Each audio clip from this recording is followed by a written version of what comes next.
Ready to dive into the future of music? We're plugging into in der Musik, a German document that's all about the fusion of AI and music. It's amazing, right? It's not just about AI adding a little flair here and there. This document suggests AI could practically take over the music industry. Wow, takeover might be a bit strong, don't you say? Okay, maybe not a total takeover, but it's definitely shaking things up.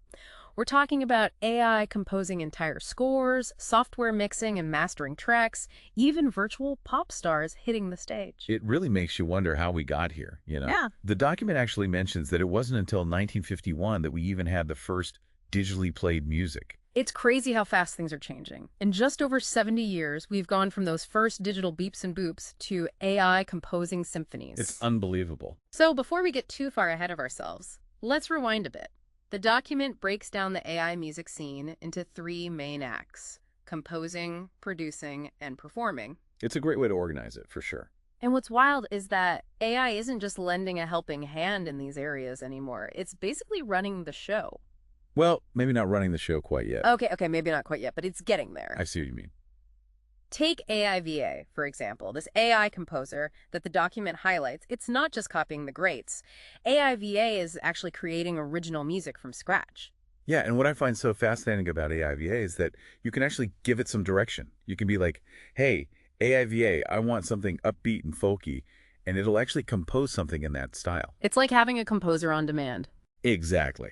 Or you could be like, AIVA, I need something somber and orchestral for this scene in my film. It's really incredible. It really makes you think about what creativity actually is, doesn't it? Are we just a bunch of complex algorithms ourselves, or is there something more to the human touch when it comes to music? That's the big question, isn't it? I mean, where does the inspiration come from? And hold on, it gets even more meta. Let's talk about AI producers. This isn't just about fancy autotune anymore. We're talking about programs like Isotope Neutron 4. This software can actually analyze your music and suggest or even make adjustments to the mix and the master. It's wild.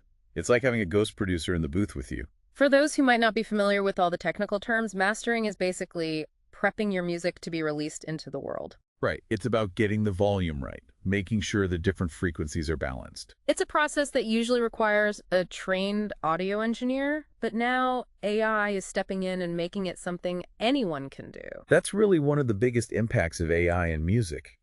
It's making these sophisticated tools and processes accessible to everyone. Which leads to the question, what happens to all the human producers and engineers? Are they about to be replaced by robots? Well, the document doesn't quite go that far. I don't think robots are taking over just yet. But it definitely raises some interesting questions about the future of these roles. Right. Like, will we even need human producers in the future? Or will they become more like AI whisperers, guiding the AI to get the sound they want? That's a good way to put it. It's likely that we'll see more of a partnership between humans and AI in the studio. Imagine being able to bounce ideas off an AI, trying out different mixing techniques with a simple click, or even having the AI handle those more tedious technical tasks so you could really focus on the creative vision. It could be a powerful combination. It's like having an assistant who can understand your creative vision on a deep level. Exactly. But it's not just the behind-the-scenes stuff that AI is changing. This document talks about virtual musicians and performers. It's straight out of a science fiction movie. Tell me more. Tell me more. Well, we all know about Hatsune Miku, right? The virtual pop star who's been selling out stadiums for years now. But the document also mentions gorillas. Oh, yeah. They've been blurring the lines between real and virtual for decades. Exactly. And even ABBA is getting in on the action with digital avatars for their concerts. It's pretty wild when you think about it. It really is. And what's so interesting here is that it's not just about swapping out real musicians for digital ones. It's about using technology to create entirely new forms of performance and audience interaction. The kind of stuff that wouldn't even be possible otherwise. Yeah. Like, imagine a concert where the virtual performers can react to the audience's energy in real time. Whoa, that's crazy. I know, right? Wow. The music could change, the set list could change, even their appearance could change on the fly. It basically takes the idea of a live show to a whole other dimension. Okay, now I have to ask, where can I get tickets to this virtual ABBA concert? But seriously, this whole idea of an AI-powered performance is pretty mind-blowing. It makes you wonder, Where does the line even blur between the artist on stage and the technology behind them? Is it even blurring, or are we heading towards some kind of full-on fusion? It's a really interesting question, and it's something the document grapples with too, especially when it delves into the AI-powered concert experience. Hmm. Imagine going to a show where the music, the visuals, even the temperature of the venue are all tailored to the audience's mood in real time. Now, that's what I call a personalized experience, but how would that even work? Is everyone going to have to wear an AI mood ring or something? Haha, no AI mood rings, It hopefully. would be a bit much, wouldn't it? Just a tad. But seriously, how would the AI even pick up on the audience's mood? Think more along the lines of sensors and data analysis.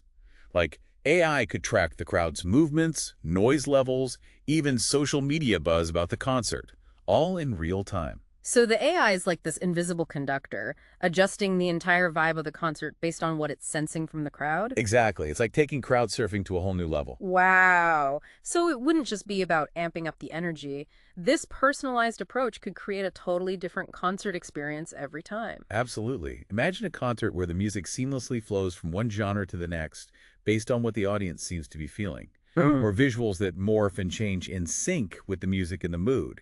It would be like stepping into a living, breathing music video. Talk about immersive entertainment. But speaking of personalized experiences, this document also talks about AI taking music recommendations to a whole new level. It's way beyond just Spotify playlists. Yeah, we're talking next level personalization here, like AI composing music based on your mood, the weather outside, even your heart rate. It's like having a personal soundtrack for your life composed in real time. Hold on, did you say heart rate? Is this AI going to be tracking my every move, my every heartbeat?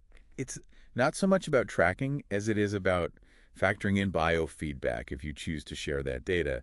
The idea is to craft music that's not just tailored to your taste, but to your actual physiological and emotional state. That's kind of amazing when you think about it. We could be talking about personalized soundtracks for workouts, for meditation, even for therapy. Exactly. It really underscores how AI in music isn't just about entertainment.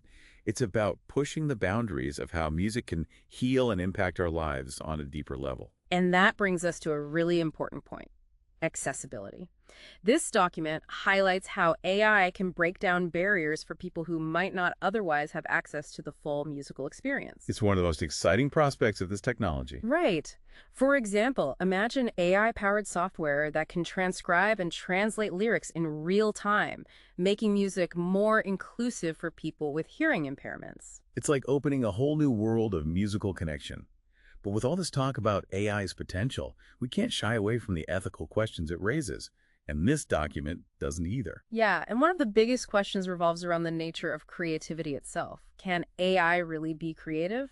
Or is it just mimicking all the data it's been fed? Where does inspiration end and imitation begin? It's an age-old debate that philosophers and artists have been wrestling with for centuries. And now AI is forcing us to confront it head on. Exactly. And the document brings up another tricky point.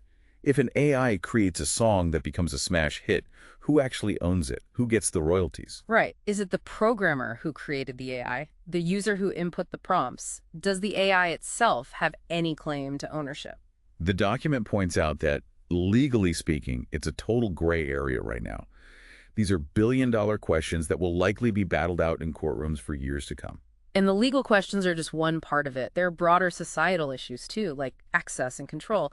Will AI make music creation more democratic, something anyone with a laptop and an internet connection can do? Or will it end up concentrating even more power in the hands of big tech companies and major labels? It's a crucial question to consider.